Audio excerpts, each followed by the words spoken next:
A lot of times when people call, they sort of give me some hints, right? Like I'm not wearing what's in my closet, or I feel like I don't have anything to wear, but I have a zillion garments, or I've got a special occasion. And then other times I have to dig a little deeper with people. Hi there, my name is Geralin Thomas, and I'm a professional organizer as well as a career coach for professional organizers who are either launching or growing their organizing businesses. Did you know one of my favorite things to help people do is declutter and organize their closets and wardrobes? Most of my wardrobe clients have been with me for over a decade. They contact me and want advice on how to free themselves from closet chaos and clothing conundrums. Do you want fashion or do you want style? Because I am not a fashionista. I'm let's be sustainable and smart and not go crazy. And most of the women I work with are, 45 to maybe 85. And most of them want style. So that's something sustainable. Fashion, I think of as kind of being in the moment. Style is more forever and it defines you. So if I'm walking through the mall or a boutique and I would say, that looks just like Rachel. Your clothing is your branding, right? It's brand you. Whatever you're wearing, whatever you're projecting, it comes through in your clothing. So it could be your silhouette. You could look more outdoorsy. But I think with some women especially, and gentlemen that I work with, that resonates with them and they want to project a certain thing. They used to be somebody, maybe they were married and a mom or whatever, and now they want to be, maybe they're single, or maybe they've gone through a mastectomy, or maybe they're no longer career corporate, they're more, doing something softer skills. And then the third thing is the unpleasant thing. And I always try to persuade people to either take their own measurements or let me help you take your measurements. I know it's a little yucky feeling, but it is necessary for several reasons. And it gives you an objective starting point, should we say. You might think you have a really large waist. And when I measure it, I'm like, oh my gosh, you're perfectly proportioned. Isn't that nice? It helps avoid mistake purchases. People love to shop online. And I also think it gives you a formula. So some people are wide shoulder, wide hip, but small waist. And other people might have broader shoulders and narrower hips. We might try to balance that by bringing more volume to the hips, stuff like that.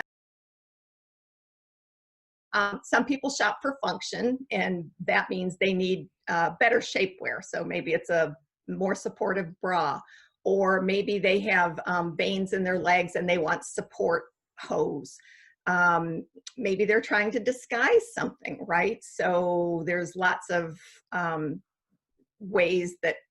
there's lots of things that men and women think, ugh, I no longer want to show this off. Another reason they shop is because there's a big event in their life. And most of the time, the events are really happy. So those are fun shopping trips. Occasionally, it's something like I have to, bury a loved one and I need something for this funeral and I need you to go get it and I need it quickly. That, again, is another reason I'm very happy to know their measurements, because I can pretty much, help them without them being there. Utility. So, hey, I'm going skiing and I've never skied before, so what the heck am I going to wear? Or work play, I'm just starting to do aerial yoga. What am I supposed to wear on that? You're flipping upside down and your legs and arms and everything's wide open. And then impact, right? This is my favorite kind of shopping for myself personally. It's, accessorizing what you already own. So I've weeded out most of the crazies in my closet. So for me, what I look for now is I typically try to wear a column of color with something, a jacket or a sweater or something over. But for me, those impact pieces are now more like a scarf, or a va-va-voom bracelet, or a neat pair of shoes, a handbag, something like that. I love helping people do more with less and discover their unique personal style. Not fashion, style.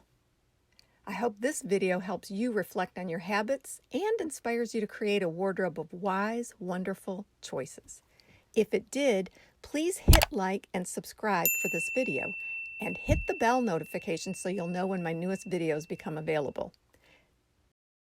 I like to say, let's think about what style you want first. So I usually kind of try to run some words by people. So some people, it might be a romantic style.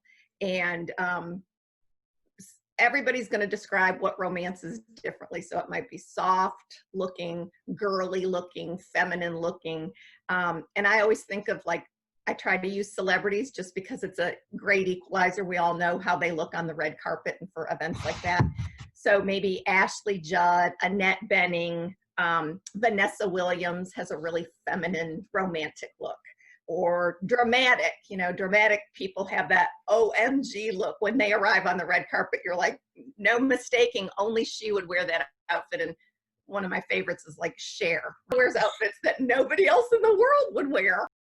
Natural, kind of the clean cut, comfortable. And people who are drawn to that look need to recognize that it's really about the fit and the fabric. So those are two things that make a comfortable person look comfortable. Classic style, more tailored, more timeless. Some people use the word elegant. I think that can be a little bit judgy. And then sexy, no shame. And I have several clients that want to have a sexy vibe right now. And I always think of like Sofia Vergara. She's curvy, she's beautiful, and she wears very fitted clothes that show off all of her assets. So some do's are shop by color and ignore all the colors that aren't in your palette. And I think not enough people pay attention to the colors that complement their hair, their eyes, and their complexion. And the very first basic 101 is figure out if you have warm complexion or cool complexion. And this usually freaks people out. The way to cheat your way through this is if you have your hair colored, or even if you don't, you can ask your hairstylist. They're really good at telling you whether you're considered warm or cool. So again, using celebrities, a cool colored celebrity would be Courtney Cox, if everybody knows who she is. She has jet black hair. She has icy blue eyes, and her skin is white, pink, rosy, right? She's cool. On the opposite end, using a super obvious example, would be Jennifer Lopez. She's golden, honey, warm complexion. Okay, so that's step one. Are you warm or are you cool? Next is you look at your eye color. And again, it could be icy blue, like Courtney Cox, or Jennifer Lopez kind of has like what I think of as almost like topaz colored eyes, right? Everything about her is pretty, but her eyes are especially pretty. And if your eyes, very few people have like true blue or true green or, there's usually gold or green flecks in blue eyes or gray flecks in green eyes. So try to pick your eye color and then the little slivers of color in there. Those are going to be your best colors in a color palette. And for people who have brown eyes, it's still easy to just put a bright light on your face and kind of look in your eyes. It's never going to be like a flat one dull color, right? It's always something pretty in there.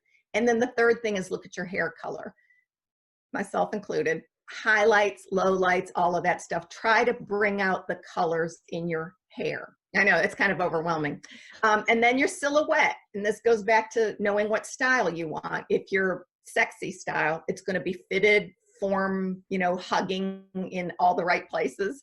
But there are other silhouettes as well. Like if you think of, again, I'll go to Ellen or Martha Stewart. They're the more natural. Yeah. They don't wear a lot of fitted stuff around the middle, right? There's nothing low cut. I don't think I've ever seen either of them show their arms, their bare arms. So it's a more covered up conservative, or maybe they'd push their sleeves up and you'd see this part of their arm instead of, all the way up. And then let go of stuff that looked good on you, 100 years ago. And now you put it on and you take it off, and then you put it on a different occasion, and then you take it off to wear something else.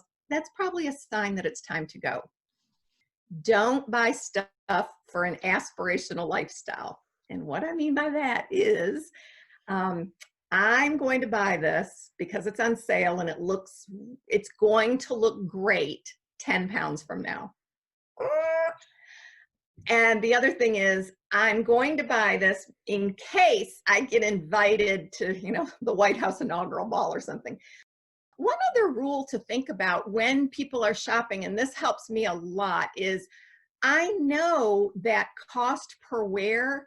I will wear a pair of jeans or a pair of leggings, say, or a pair of yoga pants a zillion times. I'm not going to wear a dress-up dress or a sparkle top very often. So for me, I have kind of trained myself, don't spend a lot of money on the social big stuff, the big occasion stuff. I mean, obviously a wedding dress or something like that, people are probably going to be forced to pay more for that.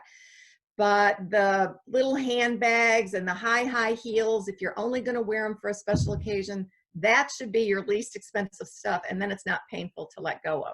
Don't buy things that require too much TLC. If you're a person that hates to iron, don't buy stuff that needs to be ironed or pressed. If you can't stand sewing buttons or working on, perspiration stains under, silk is probably not your friend. If you don't like looking wrinkled, linen is not your friend. So ditch that. I call it the one last squeeze of toothpaste. Like, you're going to get one more squeeze out of that. It's one more wear. I know this looks like, hell, but I'm going to put this on anyway and just wear it a few more times. And then they end up going to the grocery store, bumping into their old lover, bumping into a new lover. And they're like, oh, I shouldn't have. If you have that feeling when you're putting it on, let it go. Some of the strategies, I'll start nice and work my way to more raunchy. But the first one is friends, acquaintances, and strangers. So lots of organizers know this game. You go through your closet and you pull out everything. Is this a friend? I wear it all the time. I see it all the time. It's comfortable. It feels good. I look good. All that good stuff. Is it a stranger? I mean, is it an acquaintance? Meaning, is this a piece of clothing that I wear occasionally and I need it and I've used it somewhat regularly when that need pops up? Or is it a stranger? Like, I have had that thing hanging in my closet, I don't even know who that is anymore. And then let go of the strangers, work on letting go of the acquaintances, and your friends, keep them, wash them, take care of them. The next game we play is, and I can't help but kind of getting the giggles because I'm thinking of these particular people I play these games with, and some of their responses are hilarious. Pretend you're bumping into somebody. So I mentioned that a minute ago, right? I'm bumping into my old lover. I'm bumping into a new lover. I'm bumping into my husband's ex-wife, something like that. You do not want to be caught dead. Most of us don't. Looking kind of like ratty when you bump into those people. Another one is pretend the paparazzi is out. And this actually has kind of a double advantage to it. So one is, if you were going to be photographed, like, if you get People magazine and they do those stars do what we do or something like that, they go for coffee, they push their shopping carts. So if you were going to be photographed and put in People magazine, would you feel okay wearing what you're wearing and being seen? Some people don't care. But for most of us, seeing a picture of ourselves wearing something is a whole new reality check. Like, we might think we look good, and then you see yourself in your photo and thinking, what in the world? So again, a little tip here. If you're going to be, let's say, at a wedding or a political event or whatever, and cameras are going to be snapping pictures of you, take a picture of yourself in your outfit before you leave the house, a couple days before you leave the house, and think, what is out of whack with this outfit? Does it need a wedge heel? Do I need a high heel? Do I need a flare bottom, a boot bottom? Something is wrong with this. Try to analyze that. All right, depending on what you want to camouflage, generally speaking, lots of women between 55 and 105 want to cover up their neck in this area. So a loose, nice scarf.